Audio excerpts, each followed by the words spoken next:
It's been nearly 2 weeks since 4 members of the U.S. Special Forces were killed in Niger during an ISIS ambush. And yesterday, President Donald Trump was asked about not having mentioned their deaths.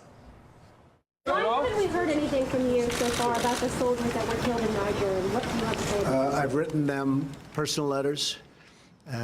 They've been sent or they're going out tonight, but they were written during the weekend. I will, at some point during the period of time, call the parents and the families, because I have done that traditionally. I felt very, very badly about that. I always feel badly. It's the toughest calls I have to make are the calls where this happens. Soldiers are killed. It's a very difficult thing. Now, it gets to a point where, you know, you make 4 or 5 of them in one day is a very, very tough day. For me, that's by far the toughest. So the traditional way, if you look at President Obama and other presidents, most of them didn't make calls. A lot of them didn't make calls. I like to call when it's appropriate, when I think I'm able to do it. I really can't. I'm so sorry. I cannot help myself. Really? It's tough? It's tough for you? It's tough for him. Yeah. It's tough for him. I wonder if it's tough as the parents who lost their sons and daughters, or the brothers and sisters and wives and kids who lost someone. Can he make a moment, perhaps just one, not about himself? It's really hard to watch. Moments later, NBC's, yeah. No, wait, no, hold on.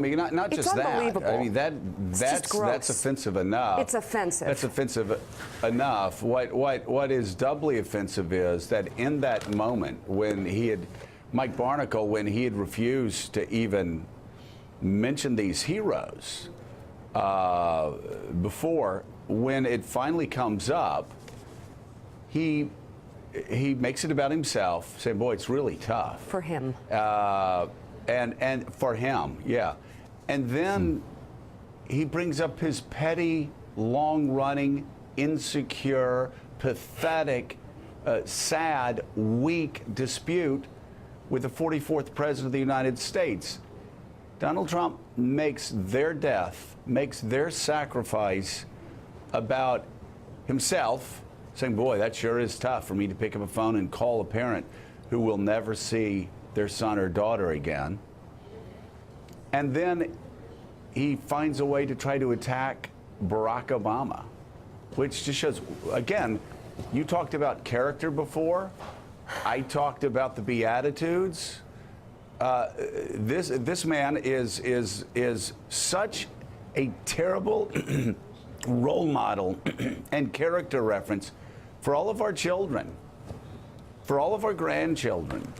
I don't know where to start, and that clip lays it out. Yeah. Joe, this is so sad. This is the presidency of the United States we're talking about. That's the president of the United States we just saw on television, lowering the office every day. It seemingly. This is rock bottom when he speaks like this about our heroes. I know personally a family that Barack Obama called who had lost their son in Afghanistan. Is Josh Ernst still with us? Josh. Yeah, Mike, I'm still here. Josh, you know too. You lived it. You saw what an emotional, wrenching experience it is for a president of the United States, a man, to call the families of the fallen. And it was done repeatedly, not only by Barack Obama, but by George W. Bush and past presidents as well. And for that to occur yesterday, for this sitting president of the United States to so demean the office and by implication try to demean his predecessors is really a new low. You know, Mike, I did see President Obama in a variety of circumstances show his enormous respect and for those who had paid the ultimate sacrifice for our country. In doing so, President Obama also revealed the enormous burden that is carried by the commander-in-chief in terms of making the kinds of life and death decisions that are going to have an impact on people who have signed up to serve and sacrifice for our country. That's the other notable thing about President Trump, is he has time and time again looked for ways to actually devolve that decision-making down the food chain so that he doesn't have to bear that responsibility. But, you know, I remember vividly that President Obama, you know, on Veterans Day, as previous presidents have done, have traveled to Arlington National Cemetery, given an address to pay tribute to those who had paid the ultimate sacrifice for our country, gone to the Tomb of the Unknown Soldier to lay a wreath there. But something else that President Obama did was, after giving that speech and before he left the cemetery, would actually go to Section 60. This is the part of the cemetery that's dedicated to preserving the remains of those in our military who've given their lives in the conflict in Iraq and Afghanistan. And he did that because he felt that these were the decisions that he was making as commander-in-chief, but he also did that in private. We didn't give press reporters a heads up in advance that he was going to go to that part of the cemetery. And I even got reporters coming into my office saying, please tell us when President Obama is going to go and to Section 60. We would like to photograph him there. And President Obama's preference was always to not seek that attention. And I'm not seeking to martyr President Obama here. What I'm seeking to illustrate is that presidents in both parties understood that when we're talking about the sacrifice that America's men and women are paying for our country, that it's not about them personally. It's not about the president. It's not about their personal feelings. It's not about an effort to try to convince the country that somehow they are showing the same kind of bravery that those men and women in uniform are showing. No, in fact, what we need to do is we need to honor and pay tribute to their sacrifice. And that is what President Obama and other presidents have done. And unfortunately, President Trump seems incapable of actually doing that. Completely. Well, you know, Mika, President Trump also talked about his predecessors, talked about, and we just saw a tweet there from a general talking about what 44 and 43 did and how they cared deeply. Obviously, I had many concerns with George W. Bush, but never his humanity. No. And Nicole Wallace privately told us that when they were writing speeches for George W. Bush about the fallen, they knew that that it was going to be a challenge in the speech because he would always break down. And a lot of times when he was preparing for it, he would start weeping. And we saw that with his Secretary of Defense, who actually, Bob Gates, who actually near the end, every time he would talk about the sacrifice of the men and women in uniform, he would break down and start weeping in public, and actually said that's one of the reasons he had to leave that position, because the pain was so real and so close to him. And for Donald Trump to just flippantly say, "Oh boy, it's tough to make those calls when you have to make more than a couple in a day," and then again suggesting that none of the former commander or the chiefs did it. Again, I know we're going on about this, but sometimes there is a moment that adds all the context a story needs. And when it comes to Donald Trump, this is that story, that he made the deaths of our American heroes about himself having to make a tough phone call, and then attacked Barack Obama and his other predecessors for not doing it. Can you imagine a president in recent memory, in our lifetimes, that would ever complain about making those phone calls? Moments after that answer, and then we'll get you Bill Kristol, NBC's Peter Alexander pressed the president on his claim about Obama. Quick question. Earlier you said that President Obama never called the families of fallen soldiers. How can you make that claim? I don't know if he did. No. Well, I was told that he didn't often, and a lot of presidents don't. They write letters. I do. Excuse me, Peter. I do a combination of both. Sometimes it's a very difficult thing to do, but I do a combination of both.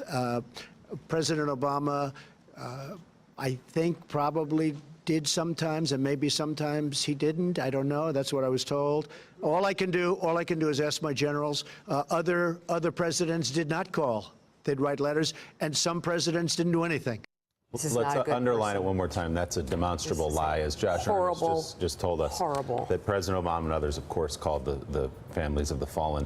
Bill Kristol, this is at once the most difficult, serious, and somber duty of a president, and also the easiest and most obvious thing to do, right? I mean, these are the ceremonial aspects of the presidency that he seems to fail at, whether it's talking the right way about hurricane victims, going to and being with the people and showing empathy.